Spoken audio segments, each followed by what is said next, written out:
Hola, muy buenas tardes a la amable concurrencia que se ha hecho eco de esta nueva convocatoria del ciclo del verso argentino. Como su nombre lo indica, nos dedicamos a celebrar, a rescatar, a revisar distintos aspectos de lo que ha sido la riquísima poesía argentina, la producción de poetas de todo el país y de una de las actividades privilegiadas a las que nos dedicamos los poetas, además de escribir versos, que es hacer revistas. Entonces, uno de los ejes se llama Rescates Federales, y ese federales tratamos de que se cumpla. Hoy es una modesta prueba, recuperando la obra de poetas que o bien fueron muy leídos en su momento y ya no fueron leídos en su momento como si hubiesen merecido, o que se siguen leyendo, pero vale la pena por eso mismo ver cuál es la razón de esa vigencia.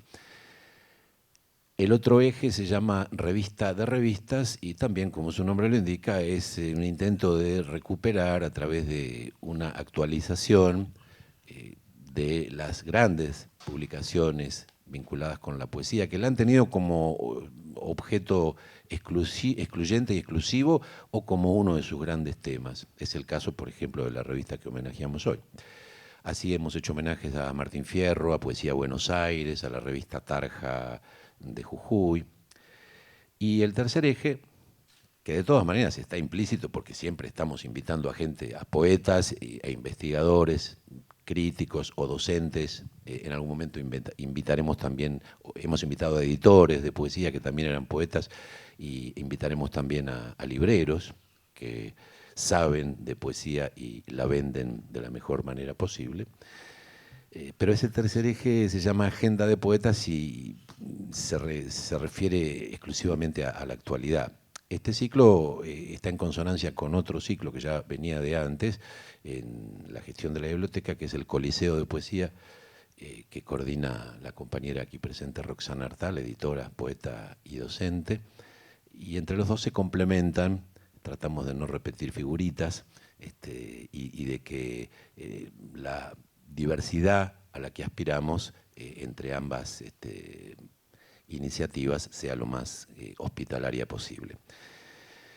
Hoy tenemos el gran placer de reivindicar, de rescatar, no sé si del olvido, me consta que hay, por supuesto, algunos aquí presentes en esta mesa, fervorosos lectores de la obra de un poeta que fue más conocido por lo que hizo por fuera de su propia obra, como imprentor, como editor, como impresor, o imprentero, mejor dicho, como editor, pero que tuvo una obra poética singularísima, y me estoy refiriendo a Francisco Gandolfo.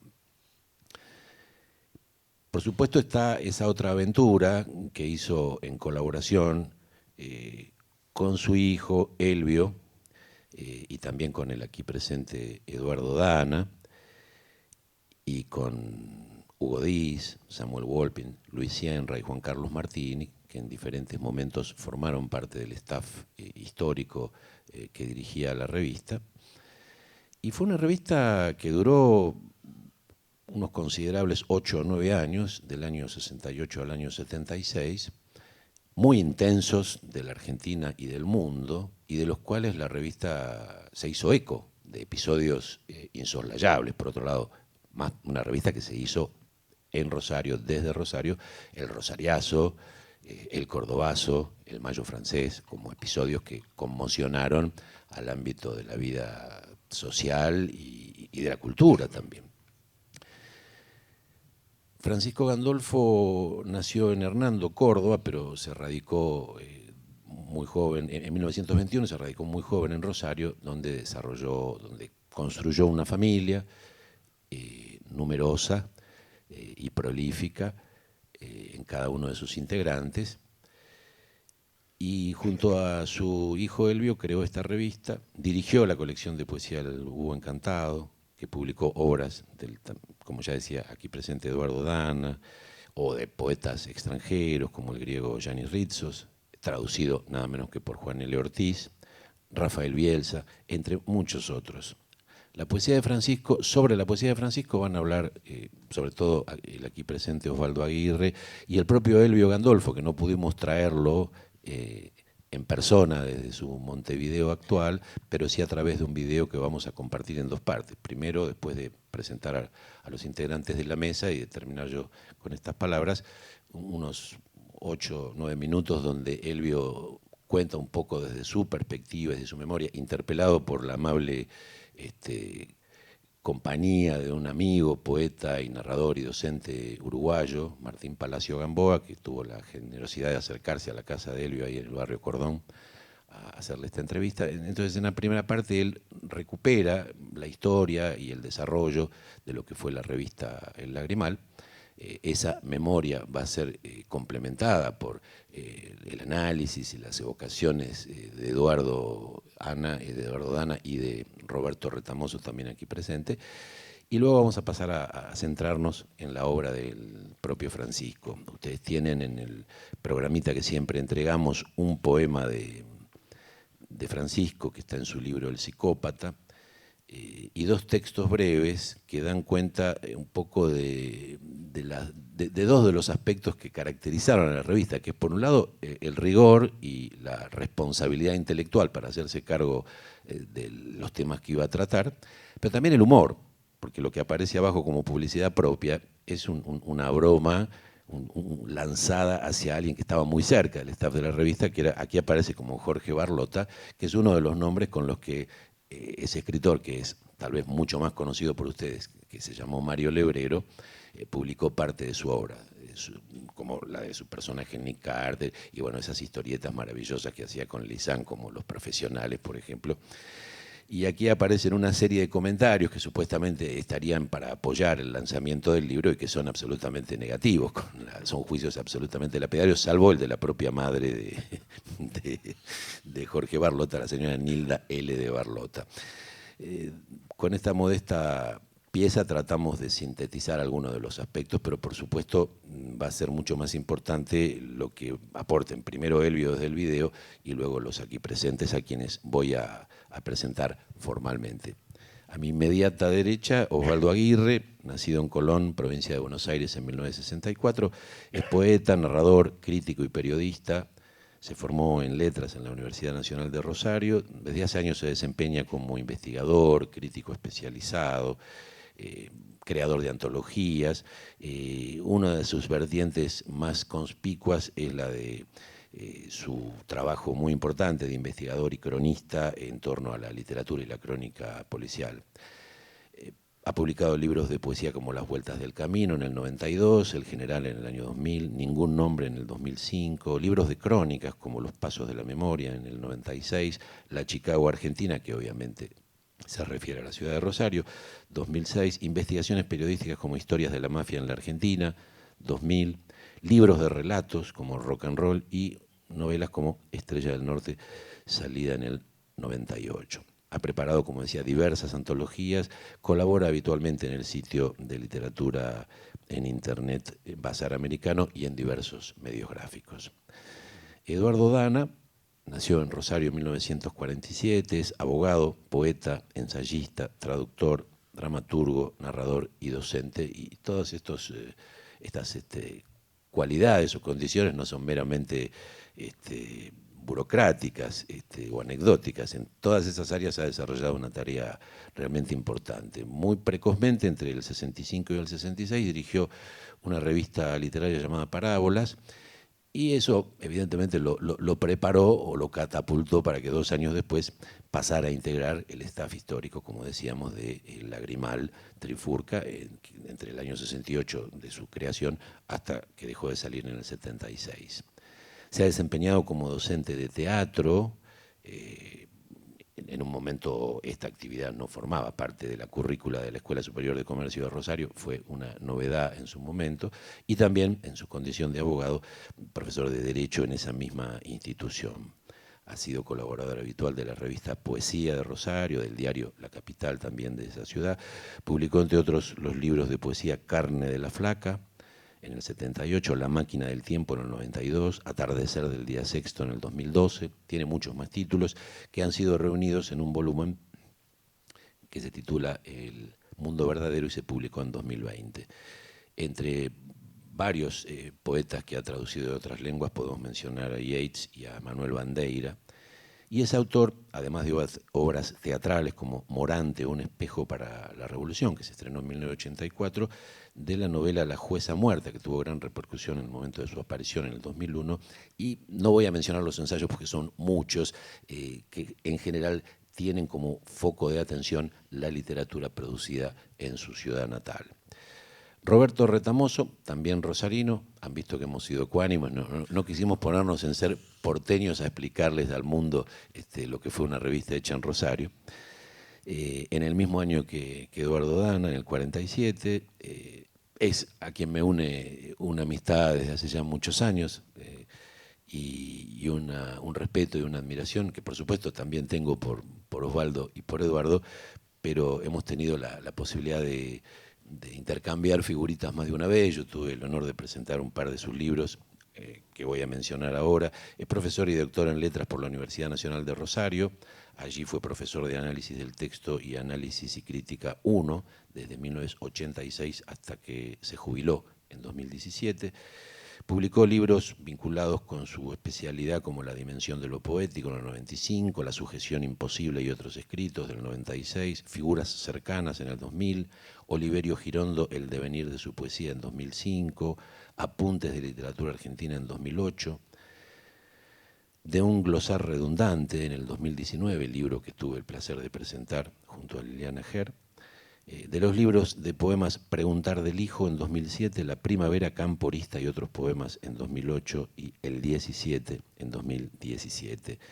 Además de las novelas Las Aguas Cárdenas, 2015, y Prosopopeyas del 2018, que entre otras cosas es una novela policial y varias cosas más, es un homenaje al poeta Aldo Oliva, y también tuve el placer de ser uno de sus presentadores, junto, creo que en ausencia de Horacio González, porque no...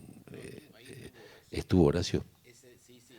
No estuvo en la... Fue en el centro de la cooperación eso. Exacto.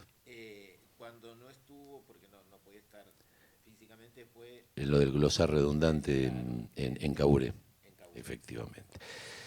Y en 2017, junto a su tocayo Roberto García, fundó la Escuela de Literatura de Rosario Aldo Oliva. Sin más, pasamos a ver el primer tramo del video donde Elvio Gandolfo desde Montevideo evoca el origen y el recorrido que hizo la revista El Lagrimal Trifurca, con ese humor contagioso que, como bien dice el aquí presente Miguel Gaya, solo con la risa más contagiosa del Río de la Plata puede tener el gran Elvio. Había algo particular, el del momento ese, que se venía dando desde hace unos años, que era el hecho de que mi viejo, que era tipógrafo, empezó a construir una imprenta de él. Laburaba en una imprenta, era un obrero, digamos. Para nosotros era como el tema de los Rolling Stones, un héroe de la clase trabajadora. Yo al principio creí que iba a ser hijo único y tuve 5 hermanos más. Cada vez sentí una pérdida de poder. Y a su vez, mi viejo se las arreglaba. Era insólito. ¿Viste cuando tenés 5 hijos ya, por ejemplo, y tenés que llevarlos a divertirse el fin de semana? Tenés que hacer inventos espectaculares. A su vez, yo tengo recuerdos muy nítidos de lo que es laburar como una bestia. Y sí. Mi viejo llegaba agotado a mi casa a las 8 de la noche, a las 9. Eran unos sicilianos que lo explotaban bestialmente, ¿no? Y mi vieja a veces lo esperaba con los cuentos de todas las juliadas que habíamos hecho mis hermanos y yo, y luego tenía que actuar. Y a veces no podía, se le pasaba de mambo, ¿viste? Le daba un ataque, yo a Shakespeare lo relaciono con él. Con el tiempo, yo descubrí la lectura, cuando me enseñaron a leer, que para mí fue un shock total. O sea, mis propios padres me pusieron un parate, pues yo era insoportable. O sea, iba en tren, en ómnibus por la ciudad, leía todos los carteles, los nombres de las calles, muy hincha pelota, ¿viste? Después con el tiempo me fui dedicando a leer y demás, y a su vez empecé a aprovechar los elementos que yo tenía en imprenta. Tenía una brochadora Obviamente mi viejo tenía máquina de escribir, etcétera. Entonces hacía pequeñas selecciones escritas a máquina de las cosas que me gustaban, ¿no? Y a veces las copiaba con carbónico y hacía 4 copias, ponía las repartía y demás. Después, a la larga, me enseñó muy minuciosamente el oficio de él, que desapareció después, la tipografía. Sí. ¿No? Entonces, en un momento paré a mano, que es una pesadilla, eran 4 páginas, ponerle, era una hoja oficio doblada, le puse un título y abajo un texto que había escrito, como si fuera una revista, y le había puesto de nombre La Corneta Rosarina. Y ahí mi viejo demostró que era más fino que yo, y se vio, no, ponerle La Trompeta Rosarina. Ahí empecé como... De a poco me hice amigos, lectores que escribían, casi todos éramos poetas en ese momento. Y a la larga, tipo 19 años más o menos, empezamos a cranear una revista. Éramos todos consumidores feroces de revistas literarias, de Buenos Aires, de Córdoba, de todos lados. A la larga se armó un equipo básico que no varió nunca, que eran mi viejo y yo, directores, en la primera época. En la segunda época pasé a ser yo solo. Y después Eduardo Dana y Samuel Volpi. ¿Estamos hablando de qué año más o menos? Eso es el 68, más o menos. De 68. 67, 68. Bien. Es una época milagrosa del mundo. En general, agarrás en cualquier país, haces un corte en esos años y no puedes creer todo lo que hay. A la larga empecé a como armar la idea de la revista. Yo era muy admirador de Eco Contemporáneo, de Miguel Grimberg. Sí. Mi viejo en todo eso me apoyaba full. O sea, pasa una cosa rara, que él hizo la secundaria casi al mismo tiempo que yo. No era el padre que le lega al hijo, ¿viste? Claro, no, sino que acompaña. Era doble, los dos estábamos descubriendo todo. Yo seguía mucho Eco Contemporáneo, la revista de Miguel, y era el tamaño Diges, de Digesto. Pensé que fuera así. Por ejemplo, Wolpin quería hacer una revista más chica, estaba en cantidad de material, para poder canjear. Se hacía mucho canje en esa época por correo, porque el correo tenía una tarifa muy baja para los impresos. Y digo, no, va a ser una revista larga, vas a tardar en leerla, y al final salió y elegimos el título, que está sacado de Vallejo. El animal trifulca es de una línea de Vallejo. Sí, de Trilce. Y ahí empezamos a sacar la primera época, que fue hasta que yo me vine por primera vez a Uruguay. Costaba una barbaridad. Y después hay anécdotas graciosas, por ejemplo, Jorge Isaías cuenta a veces de mi viejo la anécdota, que una vez lo entrevistaron y dijo, recordando aquella época, dice, sí, inclusive pedimos un aviso a la intendencia, dice, y por suerte no nos lo dieron. ¿Qué criterios elegía el material? Porque Mira, es bastante lo que heterogéneo. tuvo el grupo, que cada uno de nosotros que declara algo siempre coincide con el resto, éramos muy exigentes en general y con nosotros. Teníamos agarradas bestiales entre nosotros, no había un criterio de grupo. ¿Viste? El grupo que le pega a todo el mundo pero se conserva. Era terrible. O sea, cuando hicimos una edición conjunta con la Cachimba de poemas, las discusiones que hubo fueron feroces. Costaba mucho que se supiera que existiera en la ciudad la revista, pero canje teníamos fuerte. Y en Buenos Aires pegó muy inmediatamente. Enseguida tuvimos colaboradores de ahí, tipos incluso que viajaban a vernos, etc. ¿Se acuerda de alguno? ¿Podría dar algunos? Mirá, me acuerdo de varios. Me acuerdo de uno de ellos, que ese fue un desaparecido, no me voy a acordar. Poeta, no me voy a acordar ahora el nombre. Pero me acuerdo, por ejemplo, en general, fanáticos nuestros, en ese momento salía, ya casi en la última época, Poesía Buenos Aires. Raúl Gustavo Aguirre, era un fanático total de la revista y además un tipo fuera de serie que te contestaba siempre lo que vos le mandabas algo y siempre te opinaba. Un tipo muy destacado de la época. A su vez mi viejo después se fue haciendo amigo de... ¿cómo se llama? El amigo de... Voy a ver si me acuerdo. un grande total de esa época es la edad. No, pero Buenos Aires, otro era Guillermo Boido, ¿lo viste nombrar Sí, alguna vez? sí, sí, Que sí. dijo la famosa frase: la poesía no se vende, pues la poesía no se vende. Muy admirado por Blastein. ¿Con quién? Por Isidoro Blastein. Y también acá con el Toro Invernici. Mira, el Era pintor. muy amigo, iba Sí, sí. seguido a Piriápolis. Sí, sí, sí. Estaba lleno, el propio Daniel Freidemer fue un fanático Sí. de los primeros, además hizo una nota muy buena una vez describiendo el estilo de poesía. Al principio era como una revista de poesía, después pasa el tiempo, yo vengo acá, me deslumbra Montevideo, me encantó, me gustaron mucho los locos de los huevos y demás, y terminé viniéndome a vivir.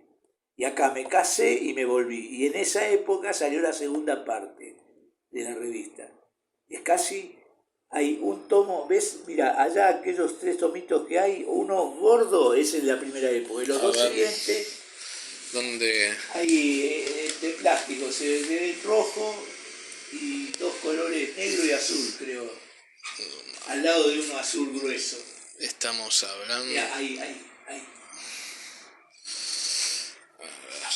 ¿Tenés una Está la foto de mi hija, la foto al lado, para acá, entre las dos fotos, ahí están, los 3 tomos del animal, ¿ves? Los que son de plástico. Aquí están. Están encuadernados. Qué linda encuadernación. Y además... Con permiso. Sí. Además, la sacó la Biblioteca Nacional. Qué hermosura, qué lindo. Similar. ¿Cómo? Ese es el tomo de la primera época. Mira, justo.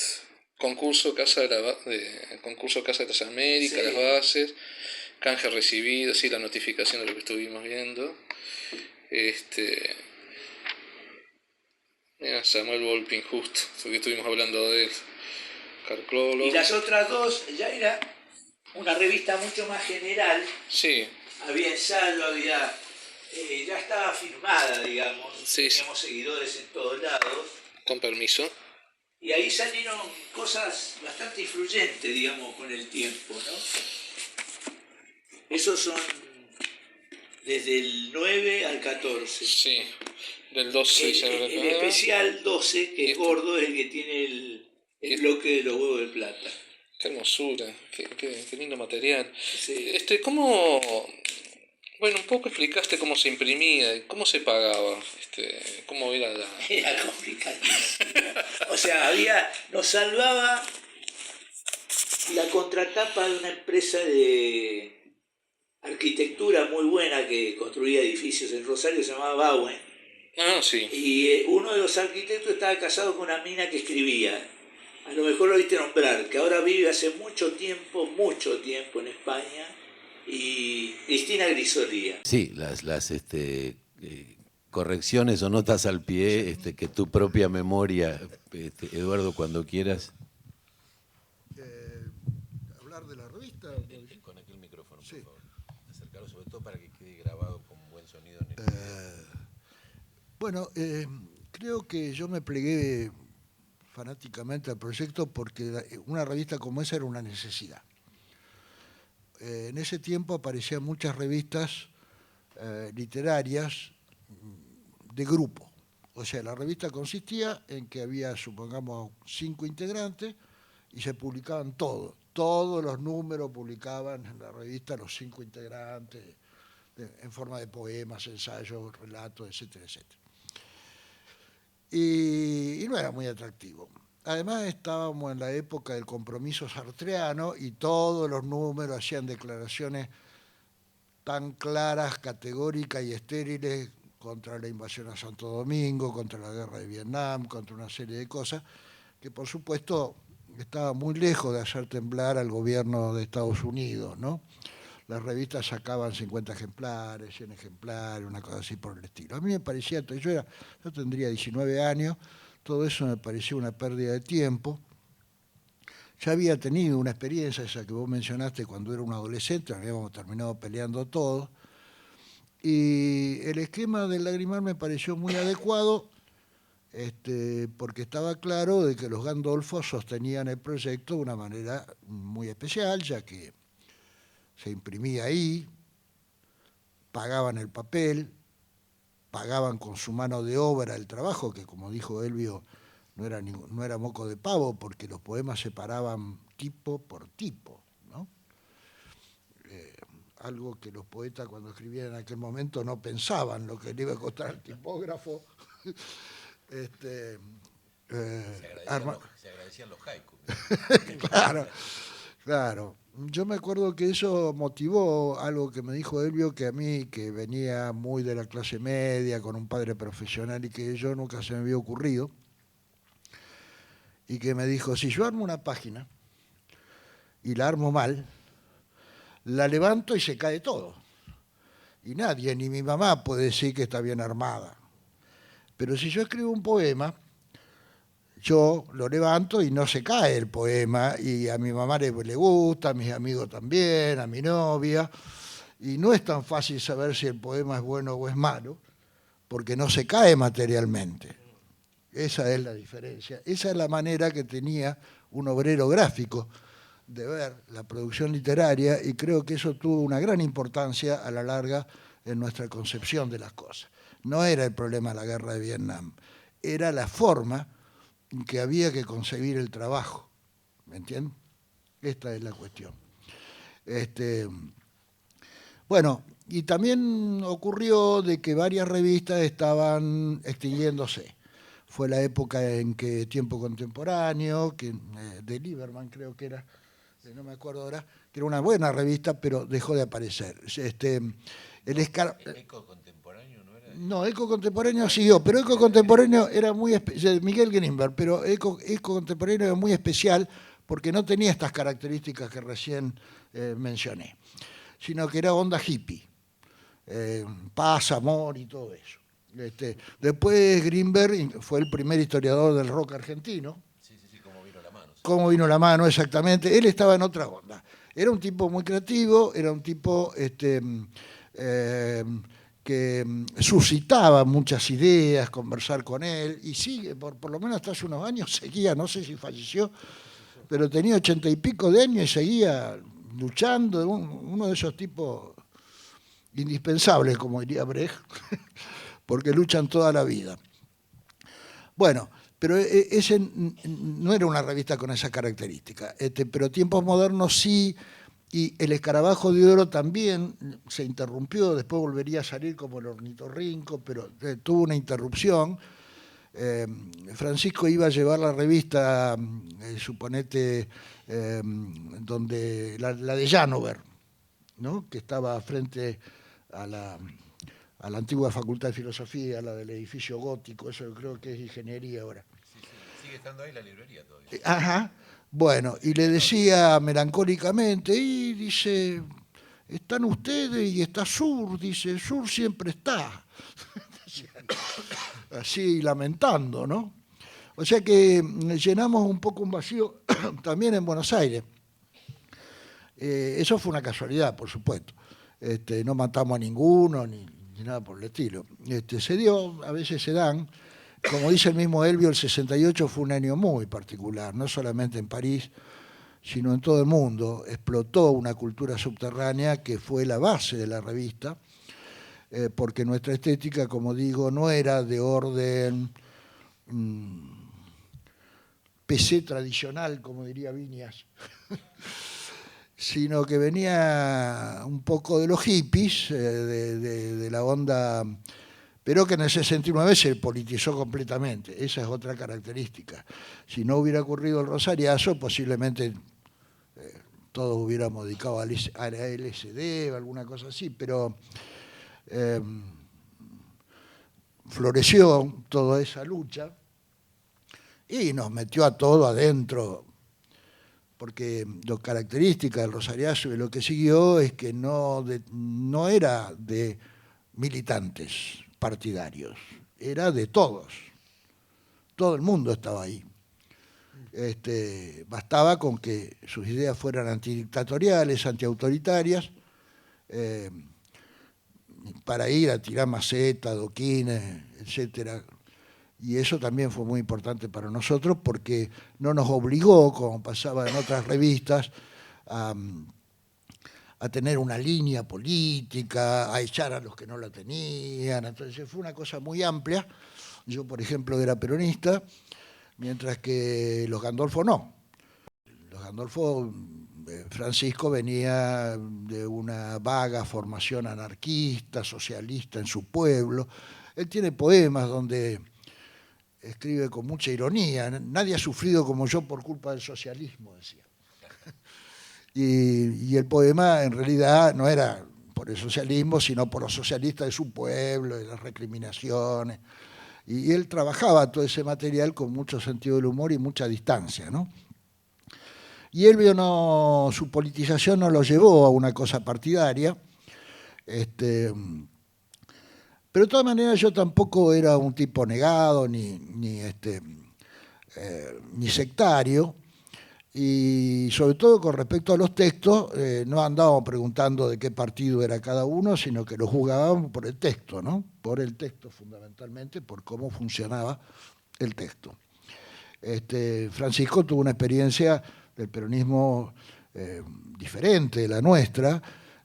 Cuando crecimos ya Perón estaba en el exilio, mientras que él fue contemporáneo del triunfo de Perón en el 46. En esa época él vivía en San Rafael, donde vivió Elvio, donde nació Elvio.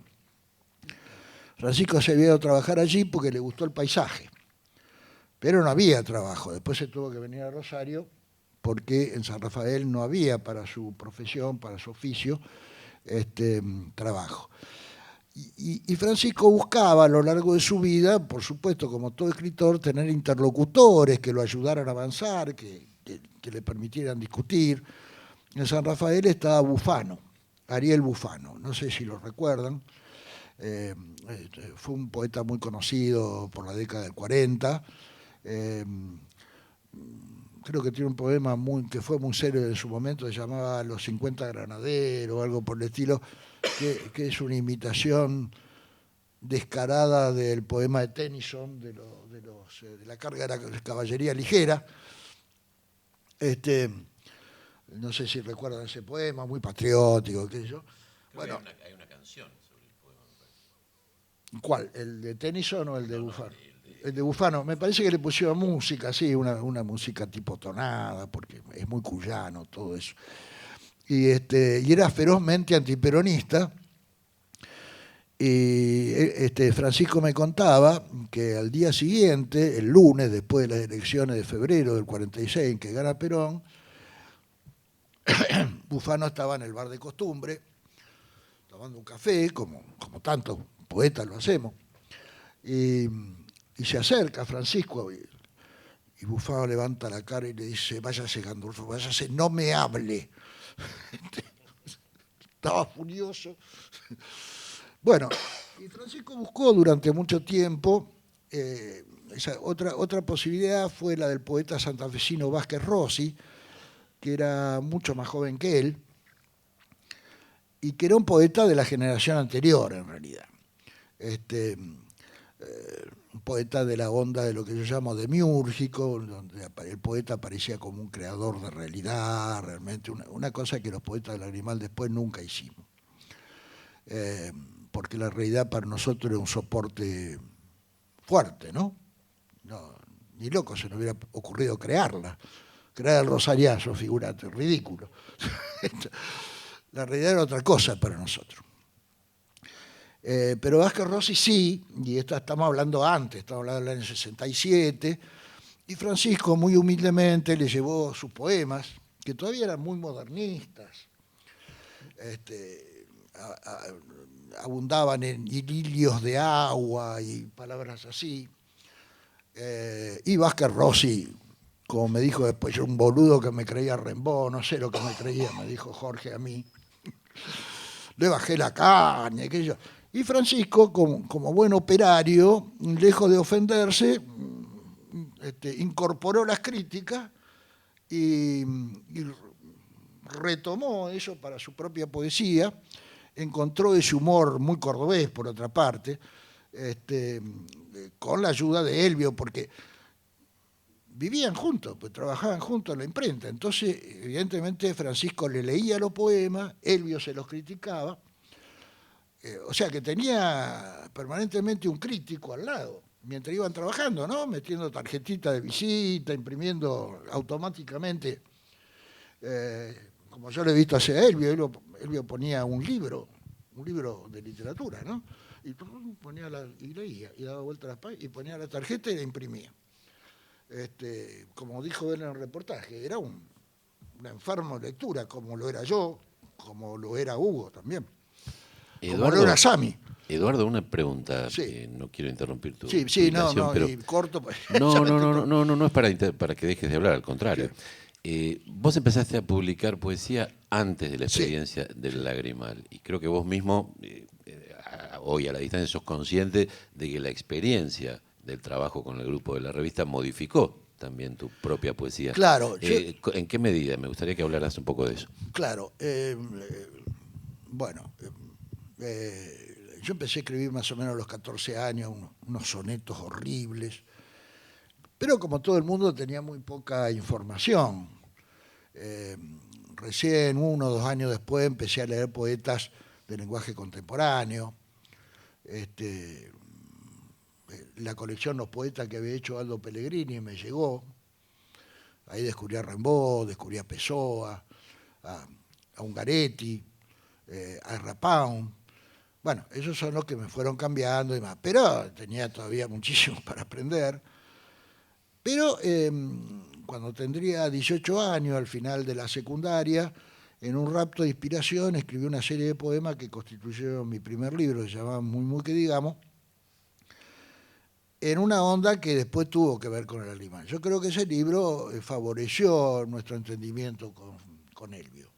Le gustaba ese libro. Incluso hizo un comentario sobre el libro, que fue el único comentario elogioso, porque yo tuve muchos problemas en la aldeana Rosario de la época. El libro tenía muchas malas palabras, como corresponde a un adolescente colérico, por lo menos de la época. Entonces yo lo llevaba a una imprenta, pero no había editorial en Rosario, recién empezaba la Vigil. Entonces lo dejaba. Al otro día lo iba a buscar y entonces la empleada del mostrador me decía, ¿usted escribió eso? ¡Qué vergüenza! Yo tenía 18 años, era fuerte para esa edad la cosa.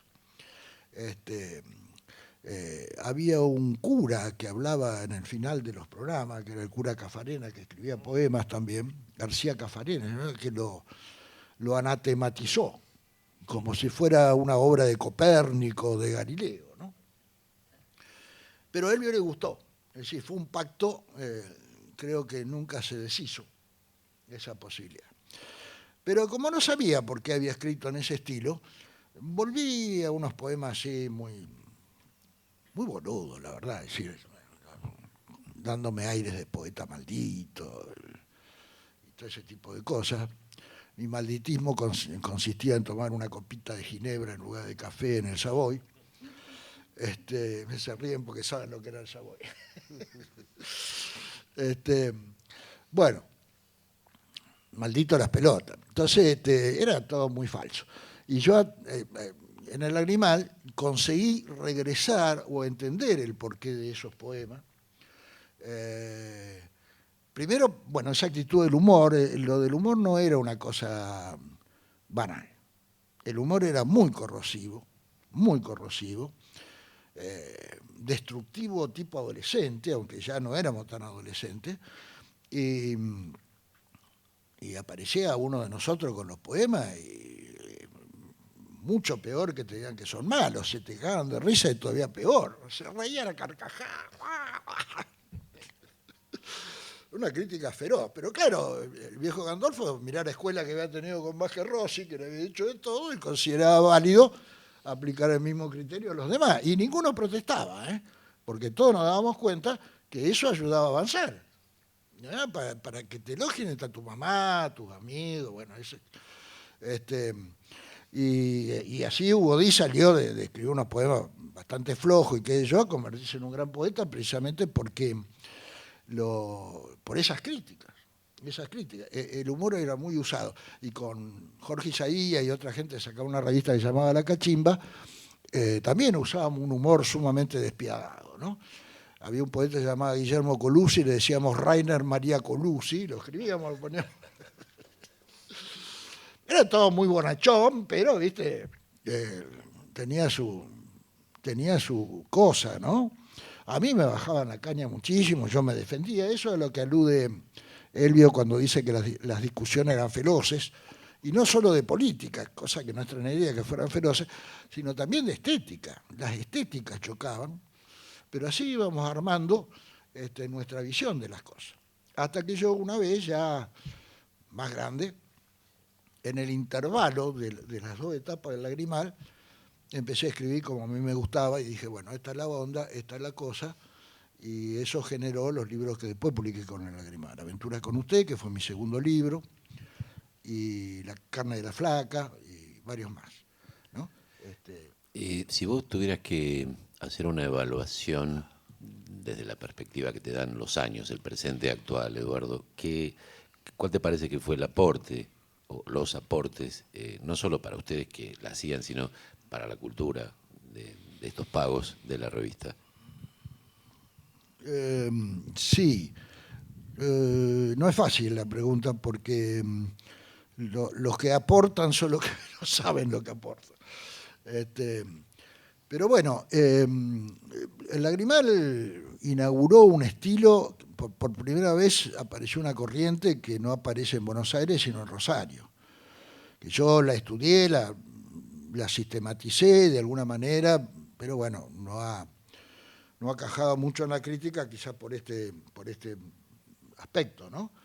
Porque es una corriente muy rosarina. Yo la llamé cotidianismo y consistía, tiene varias características. Una de ellas consiste en una revaluación, porque no hay que confundirla con coloquialismo. El coloquialismo ya existía en Buenos Aires en los años 60 tempranos, pero el coloquialismo consiste en usar un lenguaje coloquial en un poema, que a veces ni siquiera llega a utilizar el voceo, incluso a veces es coloquial, pero utiliza el tuteo, cosa que yo, una vez que lo descubrí, jamás volví a eso. Siempre utilicé el voceo, pero es que tenía que venir un cierto momento, porque en cierta época utilizar el voceo te convertía el poema prácticamente en un tango. No depende de uno solo, depende del conjunto, ¿no? Claro, del clima cultural. Y entonces nosotros lo logramos un tipo de poesía que, digamos, revaluara lo cercano, pero sobre todo y fundamentalmente que estableciera una igualdad con el lector. Es decir, nuestra poesía debía siempre completarse con la actitud del lector. No era ese tipo de poemas donde el poeta le explica humildemente al lector cómo funciona el mundo, cómo tiene que actuar, cómo tiene que ser. No, nosotros proponíamos nuestras dudas, proponíamos nuestras vacilaciones, de alguna manera como para que el lector complete eso. Esa es la característica del cotidiano. Y hacerlo con las características de un lenguaje, es medio como una conversación de café, digamos, ¿no? Che, loco, estoy preocupado por esto, qué sé yo. El poema funciona un poco así. Algunos de los poetas del Lagrimal después volvieron a esa situación del poeta que dice cómo es el mundo y todo eso. Hugo Díaz lo hizo con un poema que a mí no me gustan nada, que son como aforismos, ¿no? Que en el caso de Hugo tiene que ver con que Hugo lo imitaba a Raúl Gustavo Aguirre en ese momento, y Raúl Gustavo Aguirre lo imitaba a René Char, porque René Char escribía así, ¿no? Escribía, digamos, pontificando, no digo que sea un mal poeta, es una forma, es un estilo, ¿no? Entonces Hugo decía, yo debo y puedo decirle los colores a un ciego. Yo le contestaría, ¿vos quién te conoce? ¿Me entendés? Abandonó ese espíritu de la cosa. El mismo Francisco en los últimos poemas es bastante apodíctico, ¿eh? Ya no son los maravillosos poemas donde el lector se siente inseguro, porque ¿quién es el que habla acá? No es el psicópata. El psicópata no es un poeta de un poeta como Hellman, un poeta como Juan Avignosi, que se sabe quién es. ¿Este tipo está loco o qué? ¿Está loco o se hace? O se hace, es un psicópata. En realidad la palabra psicópata no es correcta desde el punto de vista psicológico para ese personaje. Esa era la otra cosa que tenía Francisco. Le metió ese término psicológico sin saberlo usar y eso crea todavía más inquietud. Más ambigüedad. Claro, más inquietud. Sí, porque Francisco era un tipo que vos llegabas, yo terminaba en el tribunal y me iba caminando, estaba a 7, 8 cuadras, a la imprenta, ¿no? Terminaba de hacer el tribunal y me iba allá. Bueno, Evelina me cerraba unos mates, charlábamos, entonces era un lunes. Y el viejo me decía, ayer me fui al country provincial y me puse a leer las obras completas de Freud. Sí, abajo de un ombú. Y el viejo lo convertía en unos poemas muy buenos. Que por supuesto, desde el punto de vista de la psicología eran disparates, pero desde el punto de vista de la poesía no, eran muy buenos poemas, ¿no? Hugo también tenía algo de ese tipo de cosas. Hugo, por ejemplo, te usaba una metáfora como zarpas ofídicas. O sea, pero Hugo, ¿cómo zarpas ofídicas? Los ofidios no tienen pata, ¿cómo van a tener zarpa? Claro, desde el punto de vista zoológico es un disparate, zarpa, pero desde el punto de vista poético es una metáfora que habla de una maldad impresionante, ¿no? ¿Me explico? Entonces todo eso va creando una inestabilidad, una falta de seguridad que era lo que nosotros queríamos transmitir. Muy contrariamente a los poetas de la llamada segunda vanguardia, que yo les digo poetas demiúrgicos, que bueno, eran dueños de la realidad, porque ellos la creaban. Esto no es una crítica, porque cada corriente tiene sus bemoles, tiene su estilo, tiene sus cosas. Nosotros necesitamos hacer algo diferente y lo hicimos. Y bueno, vino el golpe, y después esos valores cambiaron mucho. Toda la sociedad, todo eso que nosotros vivimos, cambió mucho, y creo que nosotros entramos un poco junto con la teoría de los dos demonios y nos demonizaron un poco ahí, sobre todo los que escribimos más activamente, más explícitamente político. Algunos lo sufrieron mucho. Hugo, por ejemplo, sufrió mucho esa preterición. Yo la peleé más, busqué entender. Francisco, no sé, era muy difícil hablar con Francisco de política, no era fácil compartir un lenguaje político con Francisco. Con Elvio tampoco.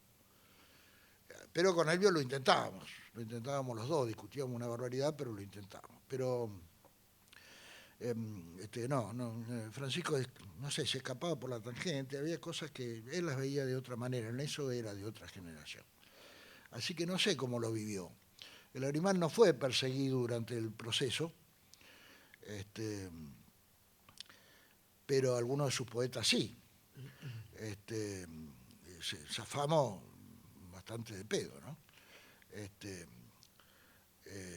Hugo fue denunciado por sus libros, que eran muy explícitos políticamente, y hubo un episodio donde el secretario de redacción del diario Tribuna, que era Héctor Gardelli, se encontró hablando con Galtieri, que era el jefe del segundo cuerpo en ese momento, y dice, pero mira lo que escribe este muchacho, le decía. Y dice, general, dice, pero ¿qué joven no tiene algunas ideas de izquierda? Dice el otro sudando frío, ¿no? Bueno, dijo Galtieri que no quería meterse en la poesía porque no la entendía. Y yo fui entendiendo porque a los milicos les da asco la poesía, no pueden leer. Realmente cierran el libro porque no entienden para qué sirve, ¿no? Bueno, pero usted se hace responsable por él, ¿no? Dijo que no quería meterse con un poeta porque no sabía qué tenía que hacer con él realmente. Y ahí ya fue, pero fue un momento muy difícil, ¿no? Por la revista, cuando se dice que terminó en el 76, quizá uno piensa que la cerraron los milicos, como pasó después con la Vigil, pero no. La revista duró hasta noviembre del 76 y realmente se extinguió porque Elvio se fue a vivir a Uruguay. Y porque el clima, además, cultural había cambiado por completo y era un páramo, era imposible hacer nada, pero no porque nos hayan perseguido personalmente. Solamente tuvo Francisco la visita de gente de la inteligencia provincial. La inteligencia provincial siempre ha sido de una habilidad paupérrima. Resulta que habíamos publicado un dossier sobre Angélica Gorodischer, escritora que falleció hace poco en Rosario. Y bueno, Angélica estuvo casada toda la vida con un señor muy simpático, bajito, Suger Gorodischer, que alguna vez, pero estoy hablando de como de 40 años antes de ese momento, había estado en el Partido Comunista. Entonces a la provincia se le ocurrió averiguar qué contacto teníamos con un tipo que había estado en el Partido Comunista 30 o 40 años antes del momento que ellos estaban investigando. Y se fueron, ¿no? Y se fueron. Francisco se reía, tenía una actitud frente a ese tema también muy serena, por lo general, frente a ese tipo de cosas. No sé si por ignorancia o por sabiduría, la verdad, no lo sé. Tuvimos problemas con los mismos escritores, sobre todo la generación anterior nuestra, que con el proceso entró en un estado de pánico la gente de esa generación.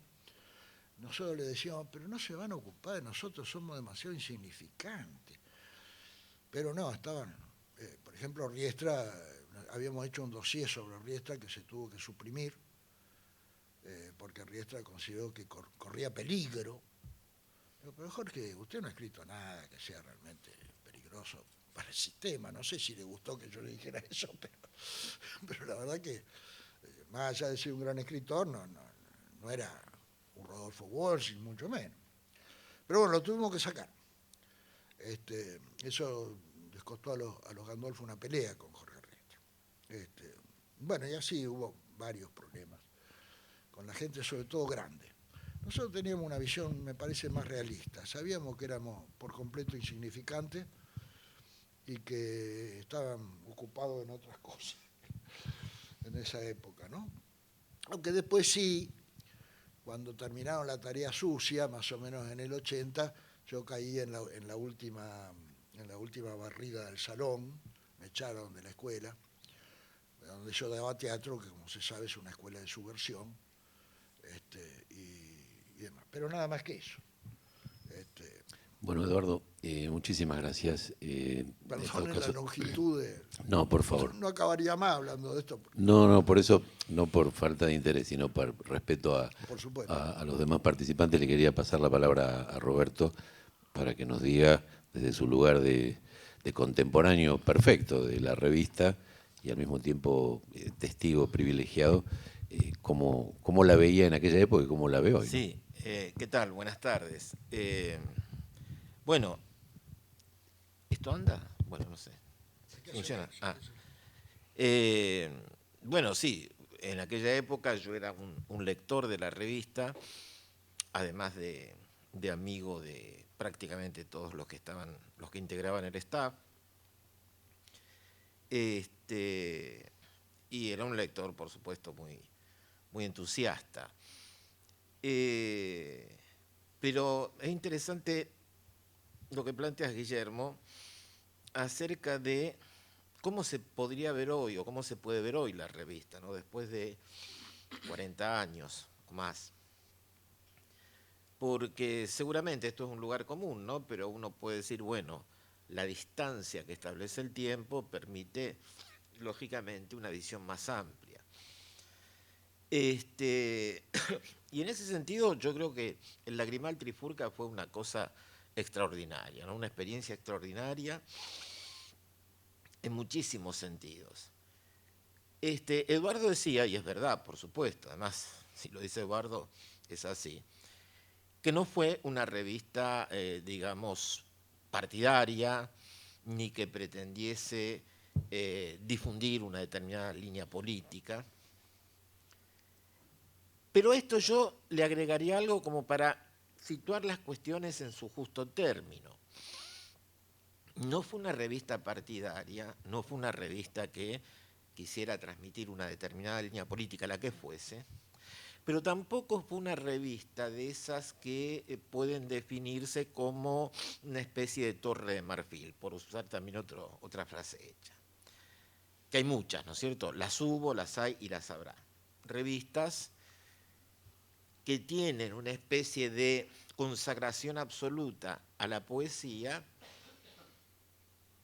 concibiéndola como desgajada de todo tipo de contexto, de entorno o de circunstancias ajenas o extrañas a la propia poesía. Eso tampoco fue el Lagrimal Trifurca. El Lagrimal Trifurca fue una revista que, sin ser una revista partidaria ni una revista política, sí tenía un fuerte sentido de lo que era el presente, lo que era la época que se estaba viviendo, y además tendía y permitía y posibilitaba que ese presente se manifestara constantemente a través de la revista. Es decir, yo la definiría como una revista absolutamente abierta a su tiempo y a sus circunstancias. Miren, yo tengo cosas anotadas porque varias veces volví sobre la revista para, qué sé yo, hacer artículos, trabajos, ponencias, ese tipo de cosas. Y entonces traje una serie de notas mías, acá impresas. El primer número de la revista contenía una nota de la dirección que decía esto, lo voy a leer. El Lagrimal Trifurca es una publicación trimestral en la que trataremos de mostrar el esfuerzo solidario y vital que vienen realizando los poetas, escritores y artistas de nuestro continente y el mundo por la literatura al servicio de la vida, la palabra como conocimiento totalizador y elemento renovador y dinámico. Esto era un manifiesto, una proclama, ¿no es cierto?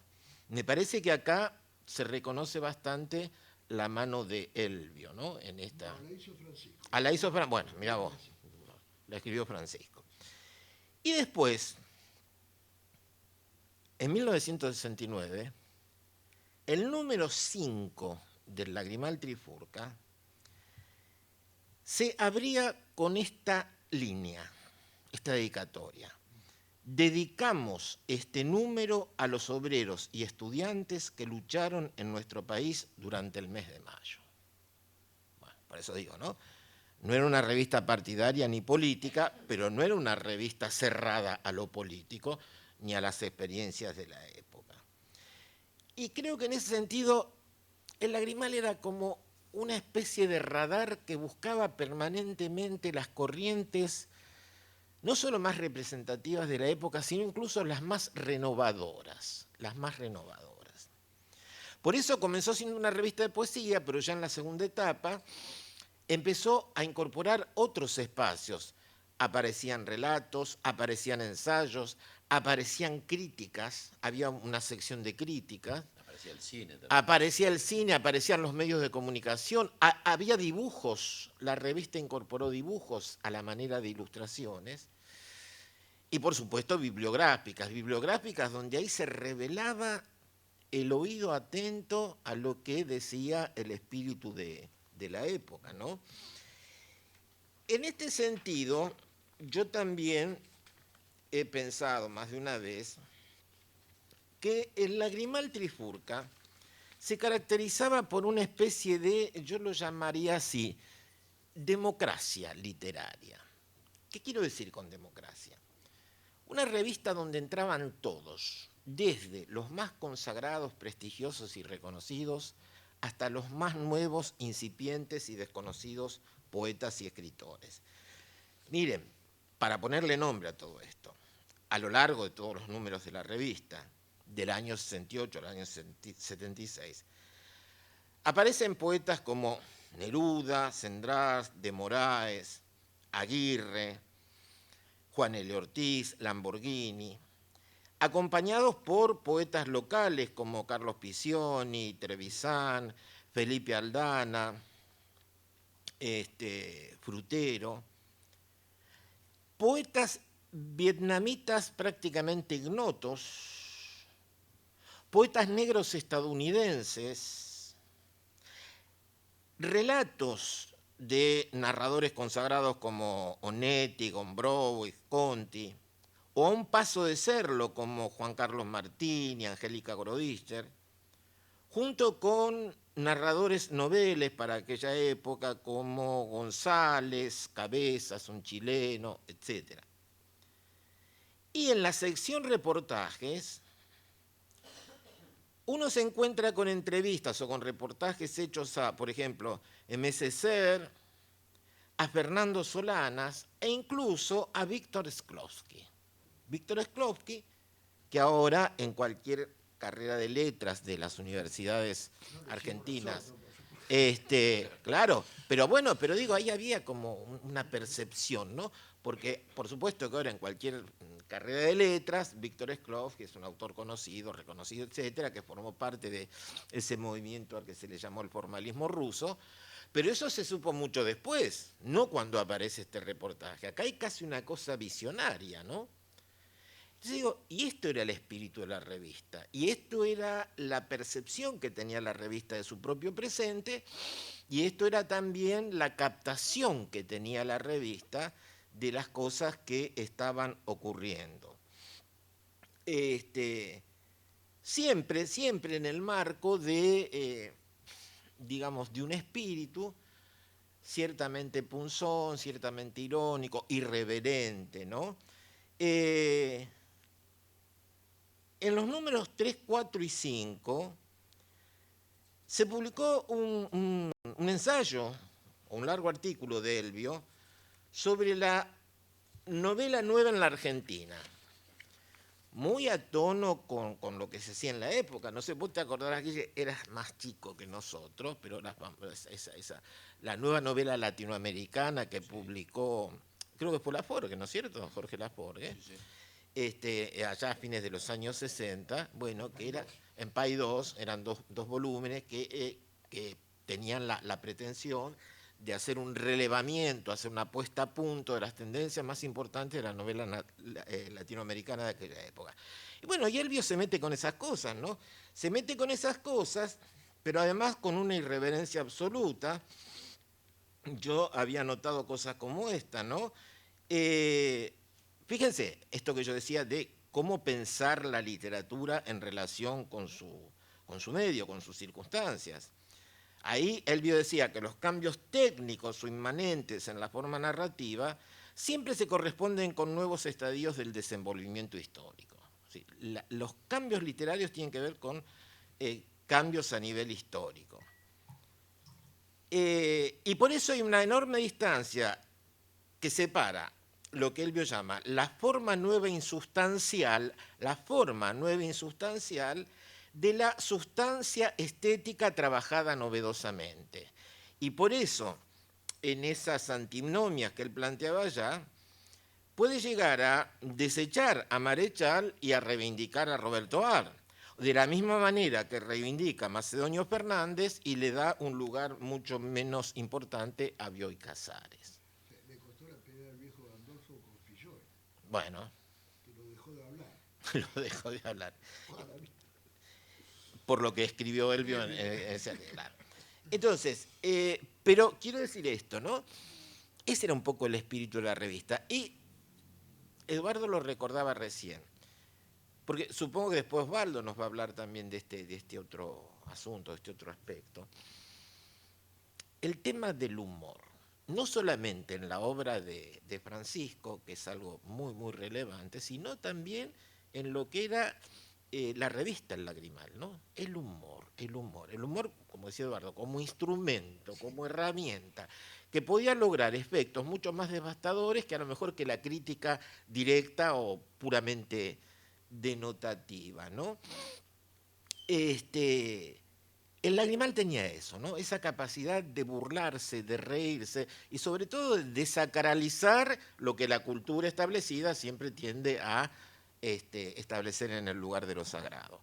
Así que, Guillermo, yo tampoco quiero hacer una larga perorata, pero me parece que estas son algunas cosas que habría que decir cuando uno trata de, digamos, de evaluar qué representó el Lagrimal Trifurca en la Argentina de aquellos años, ¿no? Por ahora, Muchísimas gracias, Roberto. Muy, muy claro. Vamos a pasar ahora, a pesar de que están íntimamente ligadas, ¿no? La obra de Francisco, propia, singular, con lo que fue la historia de la revista, porque ha quedado en evidencia por las exposiciones de ustedes, ¿no? Vamos a darle la palabra. Primero vamos a ver el otro tramo del video de Elvio, donde recuerda, digamos, y evalúa a la distancia, con el humor de Elvio, insisto, la obra de su padre, que escribió libros como Mitos, publicado en 1968, El psicópata, ya mencionado, en el 74, Poemas joviales en el 77, El sueño de los pronombres en 1980, Plenitud del mito en 1982, Presencia del secreto en el 87, Pesadillas en el 90, Las cartas y el espía en el 92, El búho encantado 2005, Versos para despejar la mente, que es una reedición de sus 3 primeros títulos, en el 2006, y El enigma. Vemos ahora el próximo fragmento, perdón, el otro video, y después le damos la palabra a Osvaldo. Mi viejo estaba todo lo que te conté de la revista y demás por un lado, pero a su vez él como autor fue muy impresionante en el caso mío, que estaba más cerca de él por la edad, ver el desarrollo brusco de él. O sea, pasar de ese día que te conté, de que rompimos toda la materia vieja de él, digamos, con el primer intento de hacer algo nuevo que fue Mitos. No, que fue, perdóname, ¿fue Mitos? Mirá. Creo que fue Mitos, sí. Sí, Mitos. Mitos que era como una cosa interesante, pero que era un tono todavía no asentado. Y cuando sacó... me hace gracia ver esto.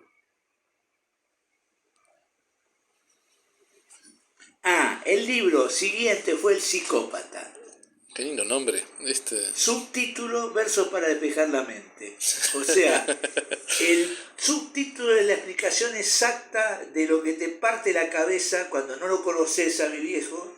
A mí me ha pasado con lectores y lectoras que vienen y te agarran y te dicen, no conoces, puedes creer. Tiene una especie de luz tan impresionante, de resplandor, de calidez, de locura. Cuando lees El psicópata es un libro completamente chiflado, profundo. ¿Viste? Alguien que sintetiza la locura de su vida, digamos. La principal influencia que él recibió en esa época fue la de Nicanor Parra, que no lo agarramos por el lado de la antimateria, sino por el libro que sacó Centro Editor, que era La cueca larga, que se parecía más a la hermana. Claro. La verdad que era una cosa medio folclórica casi. Sí, no, de hecho, fue... Y nos influyó mucho, y a su vez en mi caso, a la larga, terminé compilando una enorme antología para Alfaguara. Y entonces, volvamos a Ahí Francisco. está. La gran influencia es Nicanor. Y claro, y a su vez el libro en sí fue como una bomba dentro de Rosario y después ya dentro de la poesía argentina, digamos. No había un libro parecido. Él se dio cuenta, se encargó debido a que tenía ya un negocio propio inclusive. Yo lo que aprendí con la imprenta de mi viejo, porque hacíamos las visitas a los clientes, todo, las recorridas buscando trabajo y demás, no lo podría haber aprendido en ningún otro lado. La cantidad de planos, ¿viste? Cuando tenés una cancha que aparece alguien y decís, este es un chanta, al toque, o sea, no necesitas explicaciones. Sí. Porque conociste 42 chantas parecidos en el recorrido. En el caso de mi viejo, cuando se dio cuenta que pegaba el libro, le empezó a sacar avisos en los diarios, todo eso lo recoge esta edición, que es la etapa 1 de la poesía de mi viejo, que en general se toma como la obra de mi padre, que no tiene nada que ver. Esta es la primera mitad. La segunda mitad, muy posterior en cuanto a la recopilación, es esta, que la sacó Iván Rosado, Secreto Intransferible. Acá hay libros de mi viejo que no tienen nada que ver con esta etapa. El primer libro lo sacó ¿qué editora? Lo sacó de la Intendencia. EMR es Intendencia Municipalidad de Rosario. Bien. que tiene una cosa final de fotos y, por ejemplo, vienen los avisos de saco en el diario, etc. Esto es una belleza total. Y esta segunda mitad, si no la lees, no descubrís el segundo Gandolfo, que era un sacado. O sea, mi viejo en un momento se dedicó a la tarea de leer seriamente y completo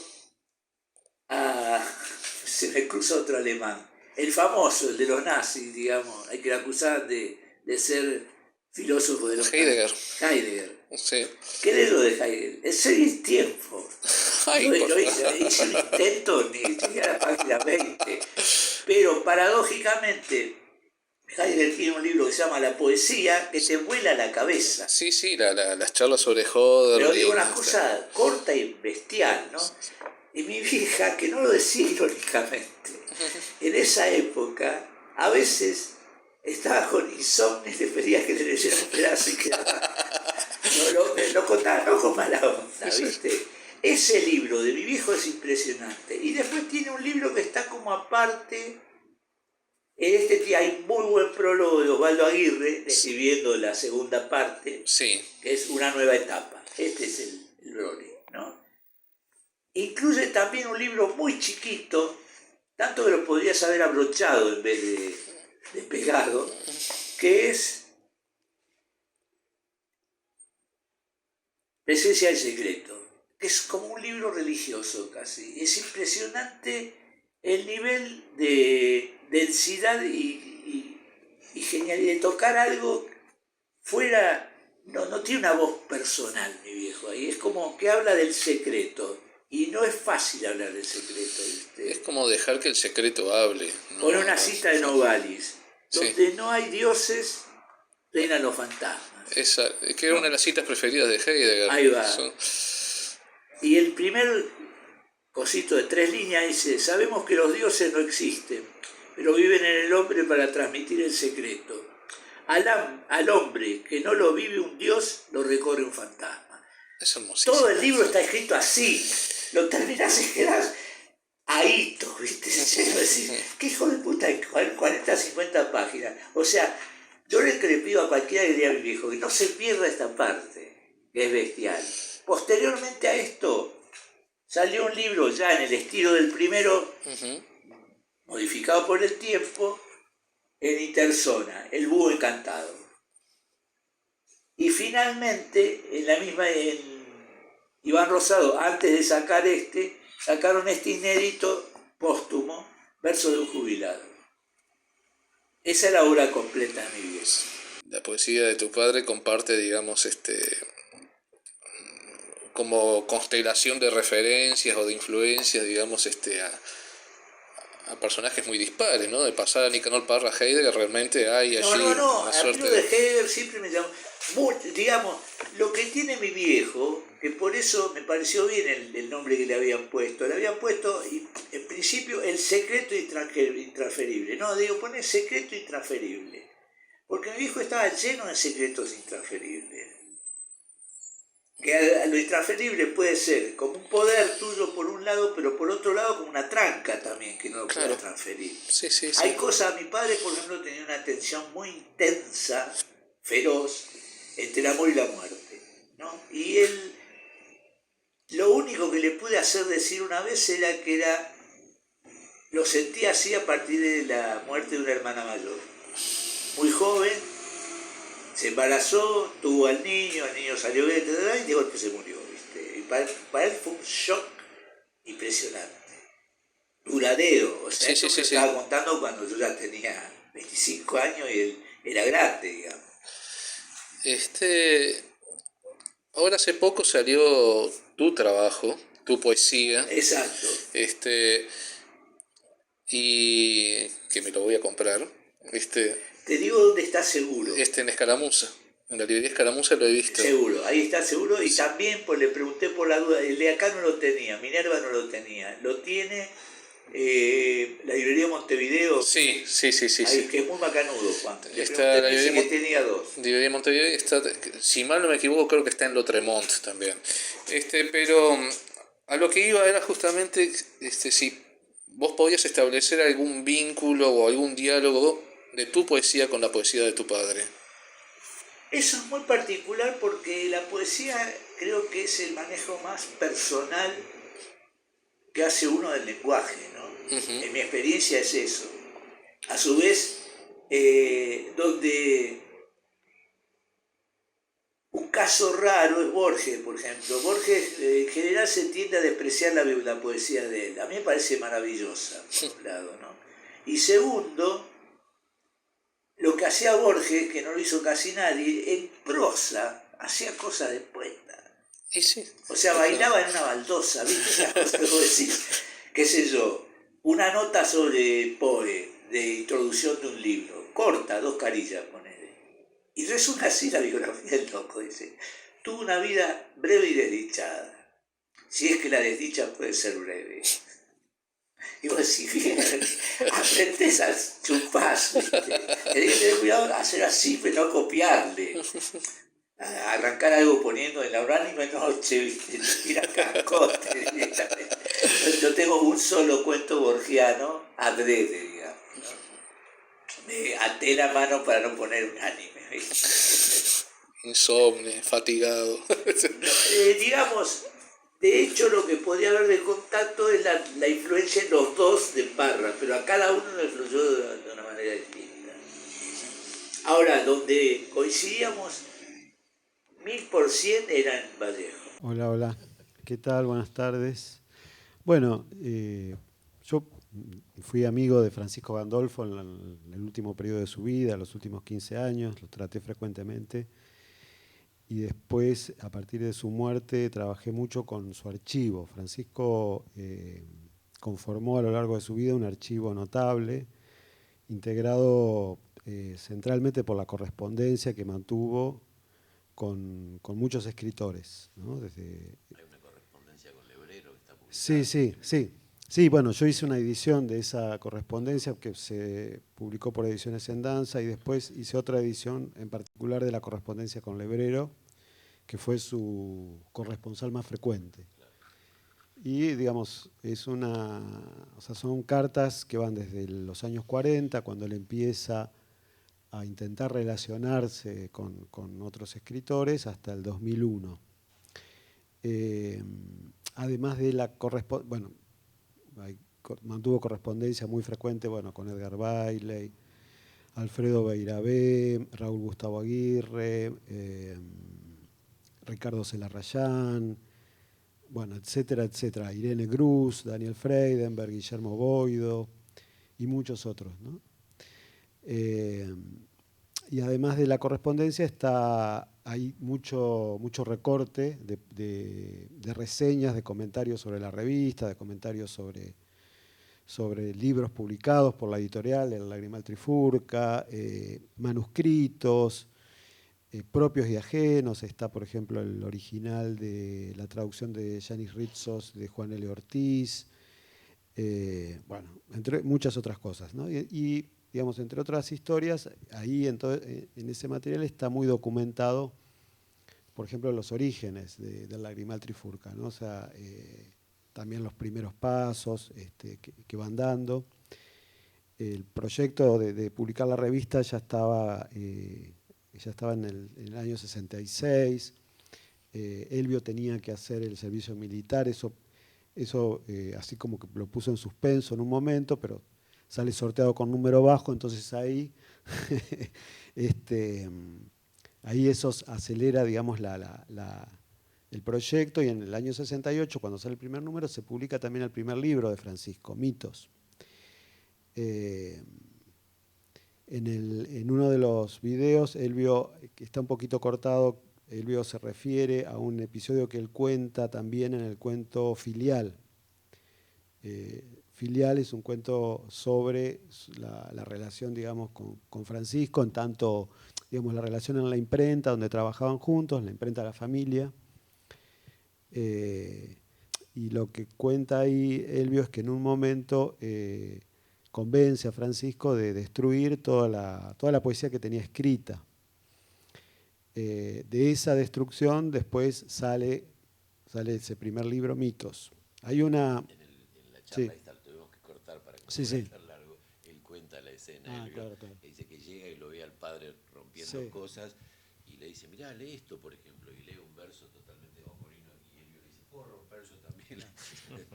De todas maneras, está un poco mitificado el incidente porque en el archivo de Francisco se conservan poemas de esa época, digamos, de la cual él se arrepintió. Por ejemplo, hay un libro que él llegó a armar en 1947, ¿no?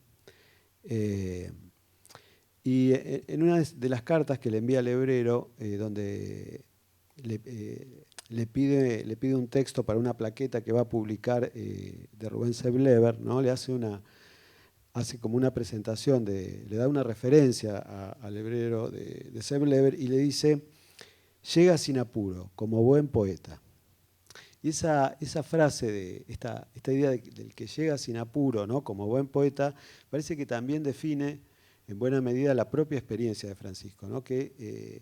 Porque él justamente comienza a escribir en los años 40, publica su primer libro a los 47 años, o sea, lo que convencionalmente se considera un autor tardío, ¿no? Digo, por esa mitología de que el genio se revela en la juventud, ¿no?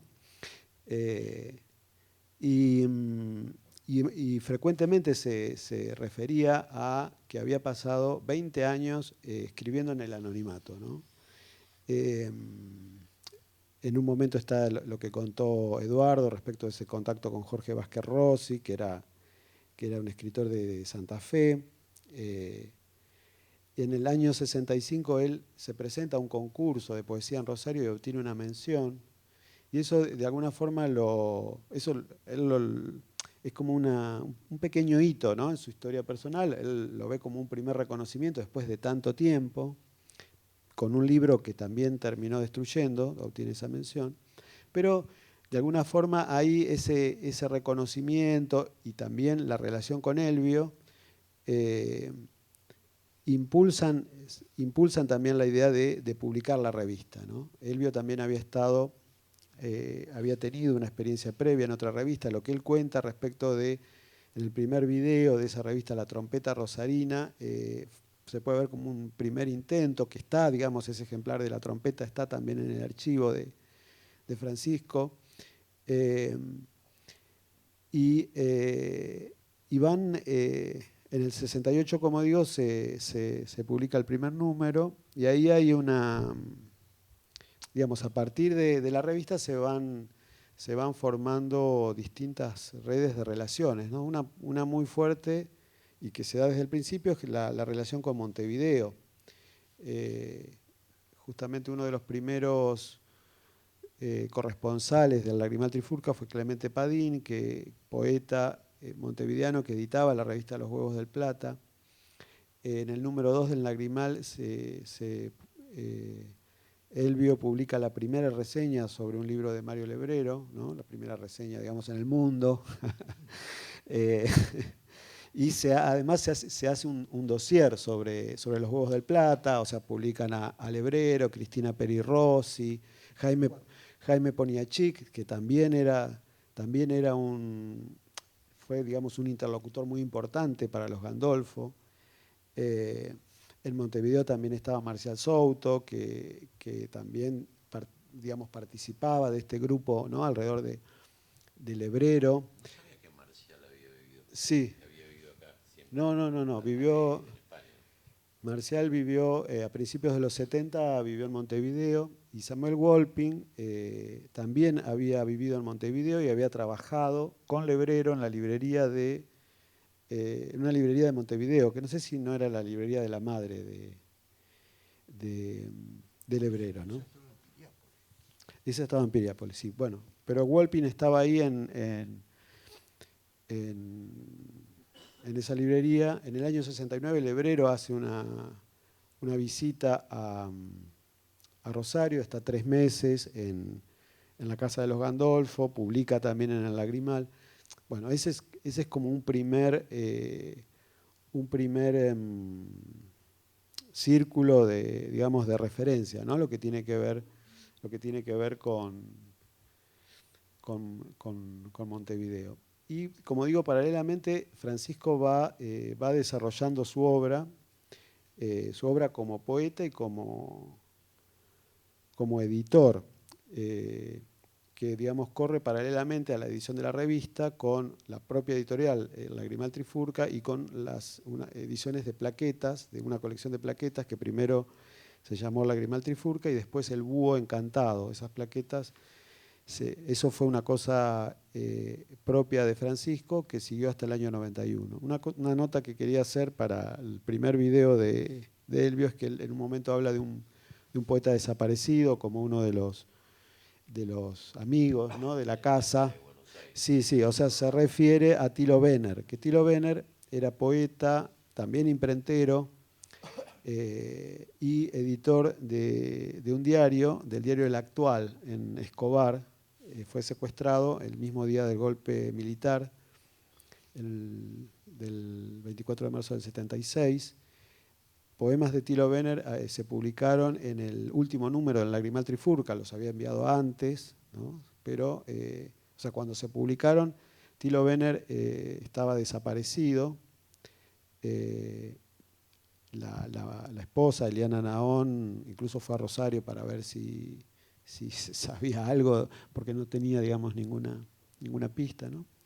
Y hace unos años fueron identificados sus restos, ¿no?, después de tanto tiempo.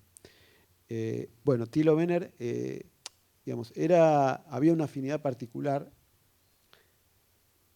por esta cuestión de los oficios compartidos, ¿no? O sea,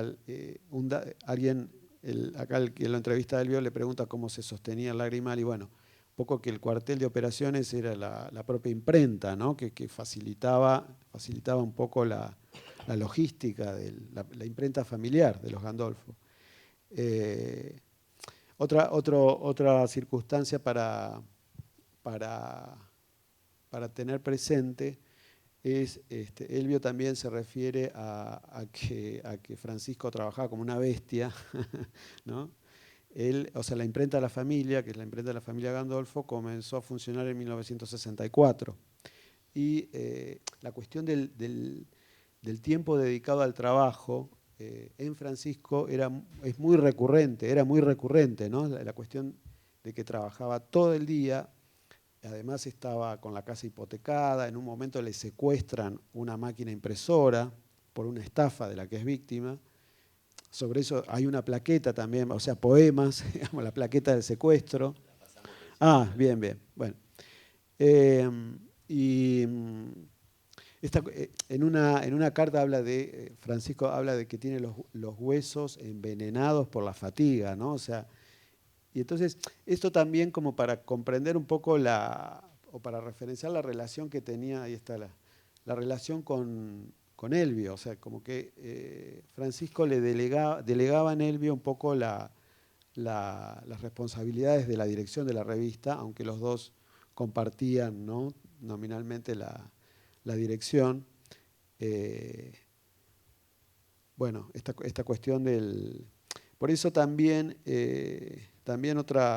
otro dato es cuando, a propósito del libro Presencia del Secreto, que es un libro que efectivamente parece no tener nada que ver con lo que viene escribiendo Francisco hasta ese momento. Sin embargo, me parece que revela así motivos profundos, ¿no?, de su escritura, de su experiencia, porque, o sea, Francisco escribió ese libro en el momento en que dejó de trabajar en la imprenta.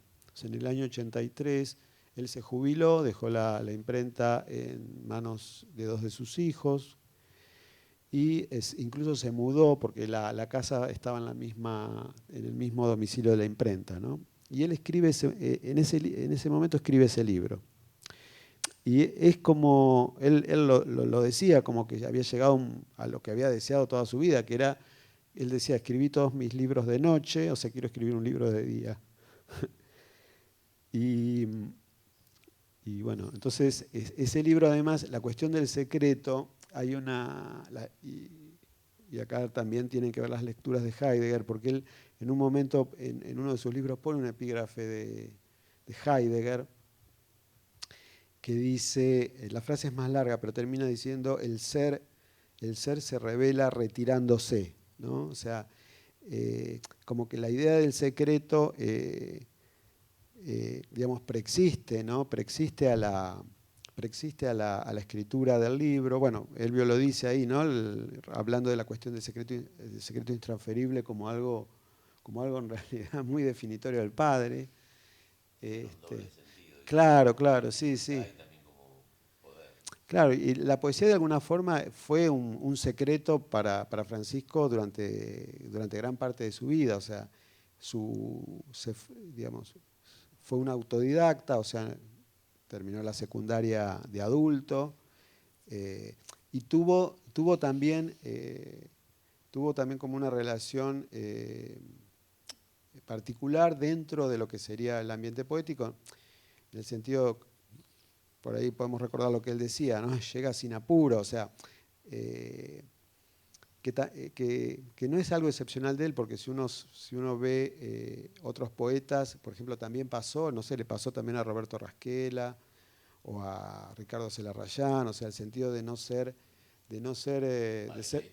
claro, exactamente, Padeletti además publicado por Francisco en una de sus, claro.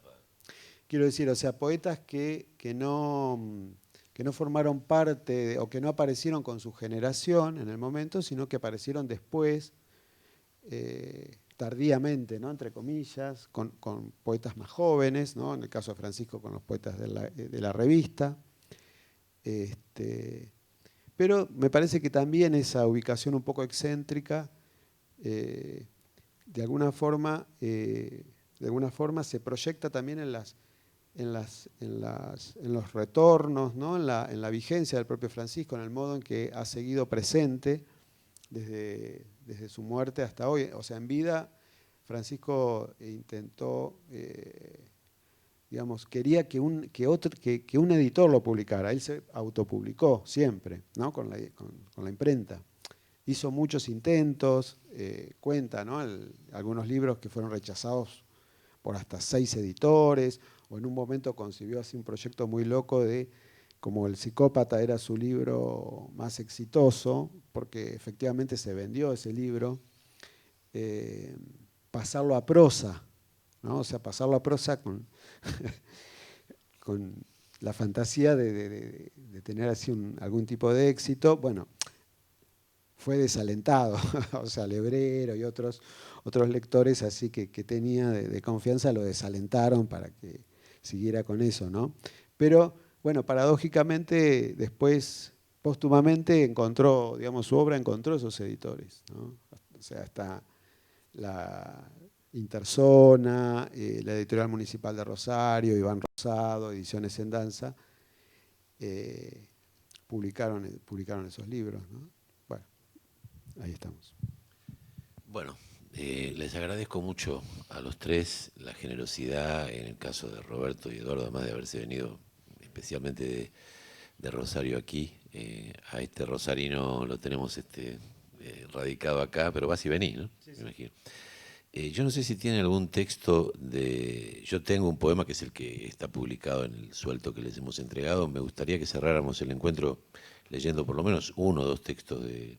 ¿Vos tenés algo que quieras leer de la obra de...? Secreto intransferible. A ver. Roberto, ¿vas a leer algo? Traje varios libros, así que... Bueno, entonces, para que te sea más fácil, empezamos por Roberto. No sé si Eduardo tiene... O propio, en tu caso, porque me parece que vos sos parte de los homenajeados hoy. Así que me parece que corresponde que leas, si tenés ganas, un poema tuyo. De la época que sea, porque lo que sos hoy también tiene que ver con aquella época, sin dudas. Leo un poema entonces de Francisco. Este es un libro, para mí uno de los libros más interesantes de Francisco Gandolfo. Se llama El sueño de los pronombres. Esta es la edición original. Este libro lo publicó el propio Francisco en el año, estoy buscando acá, el año de edición, el año 1980. tiene que ver con esa anécdota que contaba Eduardo antes, de que de pronto Francisco se puso a leer, porque yo no lo conocí tanto, lo traté varias veces, tuve algún tipo de, digamos, de vínculo personal con él, pero muy esporádico y muy superficial. Pero lo que recuerdo de Francisco es que era un lector ciertamente voraz, entusiasta, ¿no? Y sobre todo, digamos, si vale el término, no se me ocurre otro mejor, ecléctico, quiero decir, no tenía una especie de campo particular de lecturas o de trabajo, ¿no? Leía de todo. Y lo que, la anécdota esta que recordaba Eduardo es muy, ciertamente muy ilustrativa, ¿no? De pronto se puso a leer textos de Freud, por ejemplo, El yo y el ello, ¿no? Claro, y a partir de leer ese libro de Freud, se puso a escribir estos poemas, pero además él mismo contó que en realidad no leyó todo el libro de Freud, leyó, digamos, la mitad. Y después de haber leído esa mitad y de haber visto que por ahí no iba la cosa para él, se puso a escribir sobre esos temas. Bueno, les leo un poemita perteneciente al libro. El yo vive resistiendo la intención del ello de retornar a la selva. Ella y el otro cuidan la convivencia favoreciendo la superación del yo sin eliminar al ello. Los demás imponen mutuamente controles que a veces exasperan, haciendo desear un retorno a la situación primaria. Entonces consigue el ello instalarse en la selva de la cabeza del yo. Como en esa situación de crisis ambos pueden perderse en la maraña, el yo saca a pasear al ello. El ello meditabundo concentra al yo en un rayo de sol filtrado entre rascacielos. Cuando el tráfico disminuye, lo lleva al medio de la calle para hacerle contemplar la nostalgia de su fondo que se prolonga en el río. La gente que los ve sospecha de ellos, como de dos delincuentes. El yo reniega y acepta estas rarezas del ello. Sí, sí. Por otro lado es como una lectura de Freud pasada por el surrealismo. Claro, Parece Freud leído por Paul Eluard. Claro. Sí, es desopilante, ¿no? Así que bueno. Eduardo, cuando quieras. Alguien con más sentido del humor que yo. Sí, probablemente sí.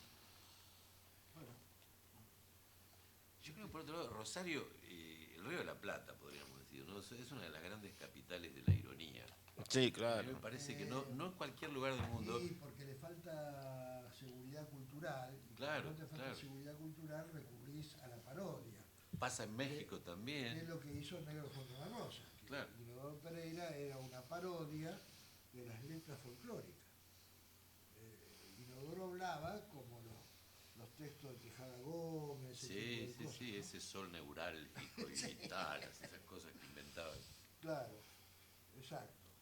Bueno, un poema de aquella época me parece que puede mostrar cómo tratábamos el tema de la política.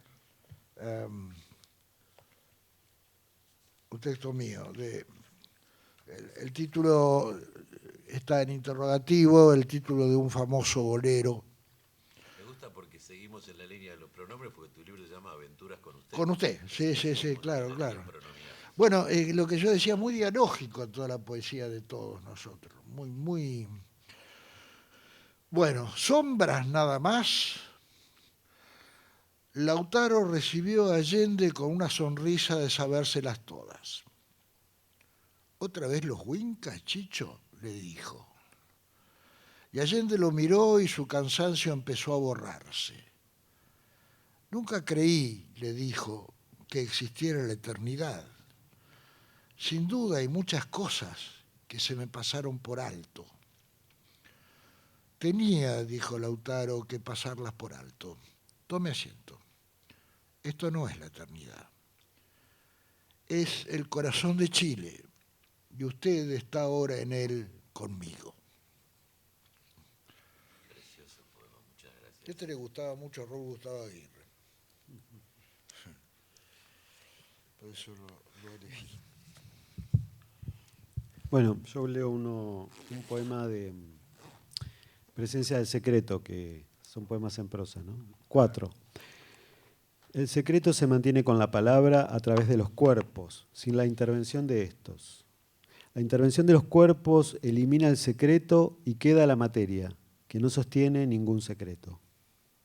Pero ¿cómo mantener el secreto con la palabra a través de los cuerpos sin la intervención de estos? Los cuerpos viven acompañando al secreto sin nombrarlo. Tomemos como ejemplo el bosque que oculta una mujer. El que está seguro que ese bosque oculta una mujer está en poder del secreto. Todos los árboles de ese bosque están para ocultarla, para que nadie jamás la vea, porque descubierta pierde el secreto y se convierte en cuerpo, como los árboles en celulosa y no en cofre del secreto. Solo a la palabra le está dado sostener ese secreto embellecido por la luna y el sol, las nubes y las estrellas, porque ese bosque guarda una forma perfecta. Entonces, no nos cabe la menor duda de que el sistema solar en que vivimos y la galaxia que nos contiene en el universo están justificados por el sueño del secreto que atesora el bosque. Bueno, voy a cerrar con el primer poema del psicópata, que dice así. De noche yo cuidaba la luna a través de una ventana. Cuando la luna se iba, cuidaba el sauce llorón. Después me mandaron a controlar que el sol tocara su trompeta entre los árboles. Algunos días tuve que esperar los amaneceres que llegaban de la China rosados y esbeltos como señoritas. En otoño registraba la caída de las hojas en una planilla e informaba sobre los distintos aromas que emanaban.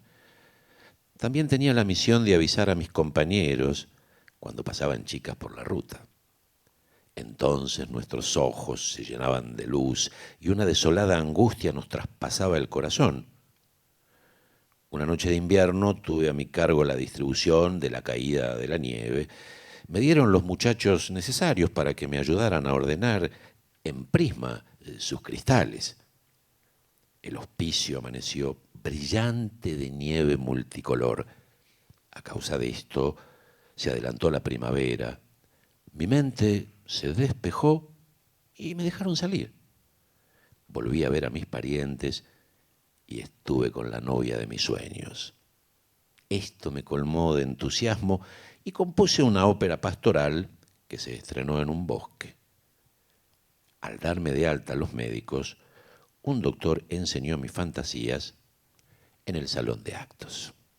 Muchísimas gracias en nombre de Elvio, de Francisco, a los aquí presentes, a ustedes por su hermosa atención y paciencia y a toda la gente de la biblioteca que hace posible estos encuentros.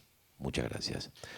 Nos vemos la semana del 2 de noviembre con una mesa hermosa donde van a estar María Teresa Andrueto, Mario Ortiz y Cecilia Romana para hablarnos de las relaciones complejas pero ciertas, lo demuestra la trayectoria del Lagrimal, entre poesía y realidad, poesía e historia, poesía y política. Muchas gracias.